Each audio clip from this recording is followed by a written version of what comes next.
Et coucou les Georges, j'espère que vous allez bien. Donc aujourd'hui, je reviens pour une nouvelle saison et c'est la saison de Chouchou. Si vous aimez ce type de contenu, n'hésitez surtout pas à vous abonner à la chaîne et à cliquer sur la petite cloche afin de ne rien rater. Chouchou est le 14e terme solaire du calendrier lunaire chinois. Sa célébration commence lorsque le soleil atteint la longitude céleste de 150 degrés et se termine lorsqu'il atteint 165 degrés. Il y a 3 micro-saisons lors de Chouchou. La première, c'est les aigles vénèrent les oiseaux. Alors en effet, les anciens s'étaient aperçus que les aigles n'avaient pas pour proie les animaux qui étaient en période de gestation pendant cette période et qu'ils alignaient les oiseaux en fait qu'ils avaient réussi à attraper devant leur nid, comme si en fait, un peu comme sur un autel, comme s'ils les remerciaient de s'être sacrifiés pour qu'ils puissent survivre. Et on dit d'ailleurs que les aigles ont un sens aigu de la justice, qu'ils arrivent à sentir les énergies de l'automne, et donc ce qui fait que il y a un peu un lien de cycle de la vie. Donc en fait, les aigles auraient la capacité de sentir les animaux pour qui le cycle de la vie arrivera à son terme. Et d'ailleurs, je tiens un peu à repréciser le livre Funérailles célestes de Xin Yuan. Donc ça se passe au Tibet. Et en fait, au Tibet, il y a la coutume de donner le corps des défunts aux vautours. Donc non pas, donc nous dans nos esprits occidentaux, le vautour est un rapace un peu répugnant. Voilà, c'est horrible pour nous qui puisse nourrir de carcasses, etc. Mais au Tibet, c'est un animal sacré en fait qui aide les âmes à s'élever. Donc voilà, il y a vraiment une notion différente des rapaces en Chine et en Occident. En numéro 2, la deuxième micro-saison, c'est donc le ciel et la terre se retirent. Donc en effet, la terre n'émane plus de yin et c'est l'élément métal en fait qui va commencer à contrôler la nature et donc ça va faire en sorte que plus rien ne pousse, les plantes vont cesser de pousser et petit à petit la nature va se mettre au repos. Et enfin la troisième micro-saison, c'est les grains sont mûrs, donc ce qui fait que c'est la saison parfaite notamment pour récolter le riz, le millet et le sorgho. Le jour de Chouchou marque la baisse des températures ainsi que la fin de la période des pluies. Donc Chouchou signifie la fin de la chaleur. Donc on avait vu Chou avec Xiaoshu, petite chaleur, et Dachou, grosse chaleur. Donc là on est à Chouchou, donc la fin de la chaleur.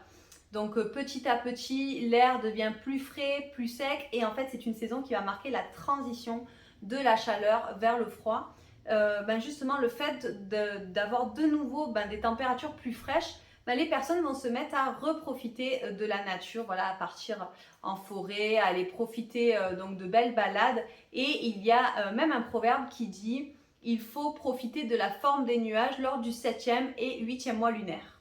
En ce qui concerne la médecine, on va dire qu'il faut se coucher de préférence avant 23 heures et si possible de faire une petite sieste dans la journée parce que voilà, on a tendance à être un peu fatigué. Et au niveau de la nourriture, on va éviter tout ce qui est pimenté ou frit parce que cela déshydrate le corps et bien au contraire on cherche à l'hydrater.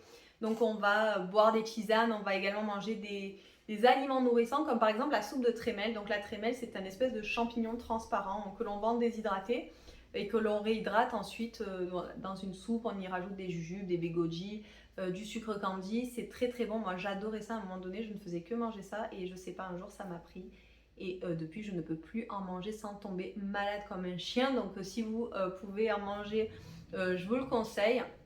Et on va dire aussi qu'il faut manger du canard car les anciens disaient que le fait que le canard nage dans la rivière, cela pouvait aider les défunts à se réincarner. Alors je ne saurais pas vous dire, il faut que je lise à ce sujet-là la raison du pourquoi. Je ne dirais pas que c'est comme le Styx, c'est qu'il y a une rivière où il y a les âmes des défunts. Mais par exemple dans la culture bouddhiste, on va souvent parler d'une mer ou d'un pont à franchir pour pouvoir se réincarner, un endroit où on va pouvoir enlever tous les souvenirs pour recommencer une nouvelle vie. Je ne saurais pas vous dire à ce sujet-là. Tout ce que je peux vous dire, c'est que dans la culture bouddhiste, en effet, il y a une espèce de passage comme ça dans l'eau ou sous un pont. J'en lirai plus et je vous en dirai plus à ce sujet-là dans une autre vidéo autre que sur les saisons chinoises. Donc dans les régions du bord de mer de la Chine et surtout la province du Zhejiang, on va célébrer Kaiyuji. Donc en fait, l'été, il y a l'interdiction de pêcher pour permettre la reproduction des espèces, un peu comme nos oursins. Alors je suis désolée, c'est la seule espèce que j'ai en tête. Mais par exemple, pour nous, on a le droit de manger de l'oursin que de novembre à février. Il me semble qu'en février, il y a les oursinades de Cariloroué. Donc je pense que c'est jusqu'à février. Et du coup, après, tout le reste de l'année, on n'a plus le droit d'y toucher pour permettre la reproduction de l'espèce malade. Donc du coup, c'est pareil. Et Chouchou va en fait réouvrir donc, la saison des pêches. Et Kaiyuji, en fait, c'est la célébration de la réouverture des pêches. Donc c'est vraiment la saison idéale pour les personnes qui aiment manger et des poissons et des fruits de mer. Lors de Chouchou, c'est également le moment où fleurit le lilas d'été ou Ziweihua. Et en fait, donc c'est une fleur qui s'épanouit entre l'été et l'automne et la floraison de la fleur dure longtemps. Donc c'est des fleurs qui sont de couleur blanche ou rose ou mauve ou carmin. Et en fait, le petit fun fact à propos de cet arbre-là, c'est que lorsqu'on se met à gratter la branche, en fait, la branche et ainsi que la fleur en fait, se mettaient à trembler comme si lorsqu'on lui faisait ça, ça faisait des chatouilles à l'arbre, ça lui faisait des guilis. Donc voilà, c'est le petit fun fact. Et c'est aussi la période où on récolte les jujubes. Voilà, elles sont désormais bien rouges. Donc les adultes et les enfants vont ensemble récolter les jujubes. Et voilà les gens, c'est tout pour la saison de Chouchou. J'espère que vous aurez apprécié la vidéo et que vous aurez appris quelques petites choses. Et vous les Jaws, est-ce que vous avez déjà vu du lilas d'été? Est-ce que peut-être vous avez déjà essayé de gratter l'arbre et que vous vous êtes rendu compte qu'il tremblait? N'hésitez surtout pas à me le mettre en bas en commentaire. Si vous avez aimé la vidéo, n'hésitez surtout pas à me mettre un petit like, ça me fera super plaisir. Si vous avez vraiment aimé la vidéo, n'hésitez surtout pas à la partager avec vos amis pour leur faire découvrir plus de culture chinoise. Et sur ce les Jaws, je vous dis à très bientôt pour une nouvelle vidéo et en attendant, prenez soin de vous. Bye bye les Jaws!